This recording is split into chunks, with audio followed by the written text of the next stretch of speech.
আসসালামু আলাইকুম। প্রিয় শিক্ষার্থীবৃন্দ, কেমন আছো? আশা করি আল্লাহর রহমতে সবাই ভালো আছো। বরিশাল বোর্ড ২০২৩ অধ্যায় ১-এর সৃজনশীল প্রশ্নটা আপলোড করতেছি ইনশাআল্লাহ। এর আগে ধারাবাহিকভাবে আমি ভিডিওগুলো আপলোড করতেছি। অধ্যায় ১-এর বোর্ড কোশ্চেন, অন্যান্য চ্যাপ্টারের বোর্ড কোশ্চেনগুলো অলরেডি আপলোড করা হয়েছে। তোমরা দেখতে থাকো, ইনশাআল্লাহ উপকৃত হবা। আজকে বরিশাল বোর্ড ২০২৩, প্রথমে ক নম্বর প্রশ্নটা পড়ি। ই কমার্স কি? ই কমার্স হচ্ছে কম্পিউটার নিয়ন্ত্রিত একটি ব্যবস্থা, অর্থাৎ অনলাইনের মাধ্যমে বা ইন্টারনেট সেবার মাধ্যমে যে কোনো ধরনের বিজনেস পরিচালনা করা বা ব্যবসা পরিচালনা করার পদ্ধতিকে বলা হয় ই কমার্স। গেল ক নম্বর। খ নম্বর কি? আগামী বিষয় হবে ন্যানো টেকনোলজি বিষয়। ন্যানো টেকনোলজি বা ন্যানোটেক নামের আমার ইউটিউব চ্যানেলের একটি ভিডিও আপলোড করা হচ্ছে, ডিটেলসে বলা যাওয়া আছে ইনশাল্লাহ। ন্যানো টেকনোলজি, আর ন্যানো টেকনোলজি মানে কি? 10⁻⁹ মিটার। তার মানে কি? খুবই ক্ষুদ্র, 1 মিটারের বহু জিরো, তার মানে 9টা জিরো থাকবে। এতগুলো জিরো দিয়ে ভাগ দিলে যেই ক্ষুদ্র সংখ্যাটা পাওয়া যাবে, এত ক্ষুদ্র পরিমাণের যন্ত্রগুলো তৈরি করা হয় যাতে যন্ত্রের কার্যকারিতা বৃদ্ধি পায়। এটা হচ্ছে গেল খ নম্বর। গ নম্বর প্রশ্ন কি বলছে?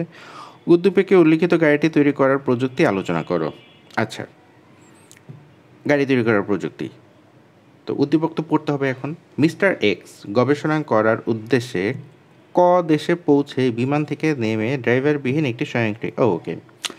সো এই প্রশ্নটা যখনই আসবে, তো সেটা হচ্ছে কি আর্টিফিশিয়াল ইন্টেলিজেন্সের কথা প্রথমে আসবে। আর আর্টিফিশিয়াল মানে এআই প্রযুক্তি। এআই প্রযুক্তি ইউটিলাইজ করা হয় রোবটের মাধ্যমে, বা যে যন্ত্রের মাধ্যমে ইউটিলাইজ করা হয় সেটি হচ্ছে রোবট। সিম্পল কথা গেল খ। এরপরে এই গ নাম্বার প্রশ্নটা যেটা আমি মাত্র বললাম, গ নাম্বার প্রশ্নটা মিস্টার এক্স, এইটা দ্বিতীয় অংশে কি বলছে? দ্বিতীয় অংশে বলছে সেখানে তাকে এমন একটি বাড়িতে থাকতে দেওয়া হয় যার সব কিছুই আধুনিক তথ্য প্রযুক্তি দ্বারা নিয়ন্ত্রিত। এটা হচ্ছে ঘ নাম্বার প্রশ্ন। ঘ নাম্বার প্রশ্নের উত্তরটা কি বলছে? সাধারণ বাড়ির তুলনায় উদ্দীপকের বাড়ির জনপ্রিয়তা দিন দিন বৃদ্ধি পাবার কারণ ব্যাখ্যা করো। এটার উত্তর হবে এই বাড়িটার নাম হচ্ছে স্মার্ট হোম। ওর নামের মধ্যেই হচ্ছে স্মার্টনেস, অর্থাৎ যে বাড়িটি স্বয়ংক্রিয়ভাবে গরমকে ঠান্ডা, ঠান্ডাকে গরম এবং অত্যাধুনিক নিরাপত্তা ব্যবস্থা রাখবে, এবং অটোমেটিক মানুষের উপস্থিতিতে লাইট জ্বলবে, লাইট নিভে যাবে, এবং বৈদ্যুতিক ফ্যান বৈদ্যুতিক ফ্যানের সঞ্চালন থাকবে, অটোমেটিক জিনিসটি। ব্যাপারটা হচ্ছে মানুষের উপস্থিতি পেলেই ফ্যান চলবে, লাইট চলবে, যে কোনো কিছু অটোমেটেড সিস্টেমে।